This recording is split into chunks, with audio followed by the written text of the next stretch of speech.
Que tipo de mulher que ela demonstra ser aqui? Uma mulher que tem opinião própria. Que naquela época era o mesmo que soltar um palavrão para um homem. Ter opinião própria. Dizer para um homem: acho que eu não concordo com você. Pronto.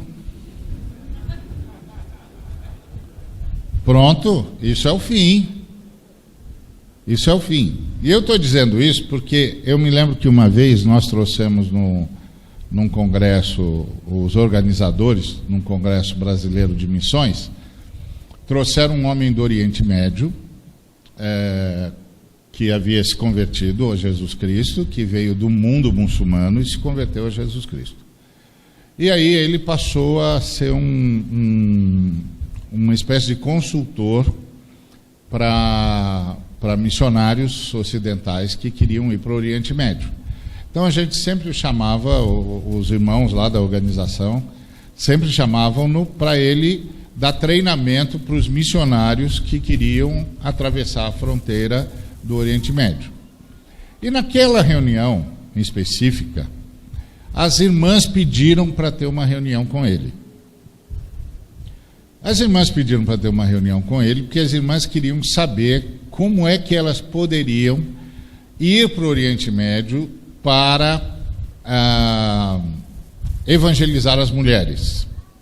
Que treinamento que elas deviam ter, que coisas que elas deviam fazer, etc, etc. Aí esse irmão começou a aula para as mulheres dizendo assim: vocês nunca vão conseguir evangelizar as mulheres do mundo muçulmano, do meu mundo. Por quê? Resposta natural de uma mulher ocidental, né? Por quê? Ele disse: por causa disso aí, ó, a senhora está olhando no meu olho, está me fazendo uma pergunta direta e não pediu licença para fazer pergunta. Isso é inadmissível numa mulher na minha cultura. Inadmissível.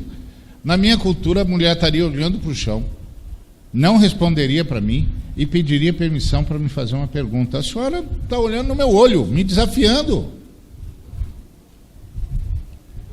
Aí as irmãs: não, mas é porque você está aqui no Ocidente, a gente vai ser treinado. É impossível, vocês não vão conseguir, porque para vocês irem para lá, vocês têm de desaprender de pensar.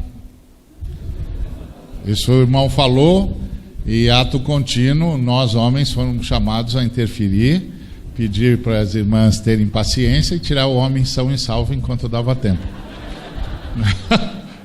Porque você pode imaginar o que as irmãs começaram a dizer para esse homem. Falou: o irmão veio caçoar de nós aqui. Bom, não preciso dizer, os irmãos já podem imaginar como foi a conversa.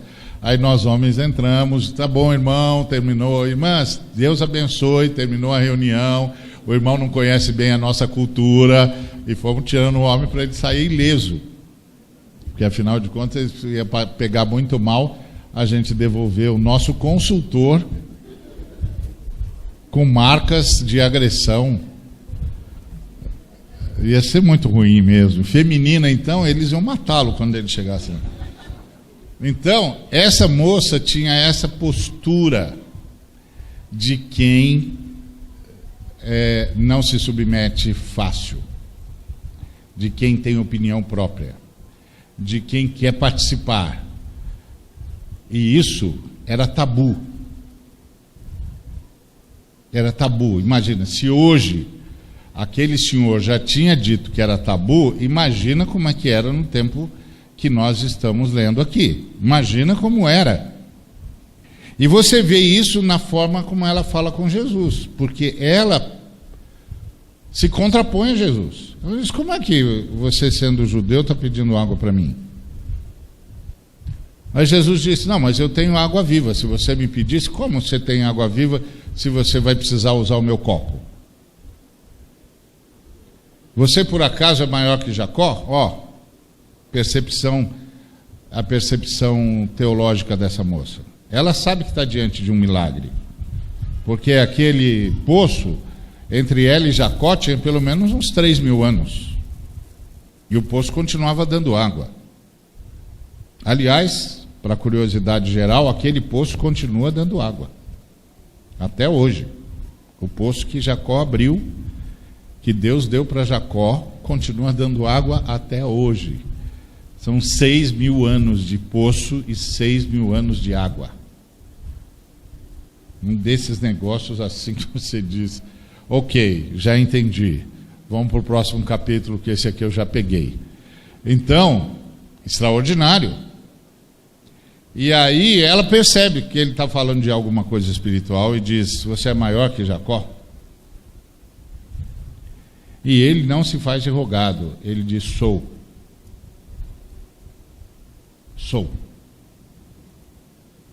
Porque o que eu estou oferecendo é vida eterna. E o Jacó não tinha como oferecer isso. Aí ela disse, isso eu quero. Aí Jesus disse, vai buscar o marido. E ela disse, não tenho marido. E isso é uma coisa quase assim, o que nós estamos assistindo aqui, naquela cultura é um absoluto nonsense. Nenhum homem conseguiria entender esse diálogo aqui. Nenhum homem travaria esse diálogo. Nenhum homem permitiria o que Jesus permitiu àquela mulher. Nenhum homem. Nenhum homem. Mulher não ficava perguntando, obedecia. Mulher, dá-me de beber. E ela pegava a água e dava. Obedecia. É assim que funciona.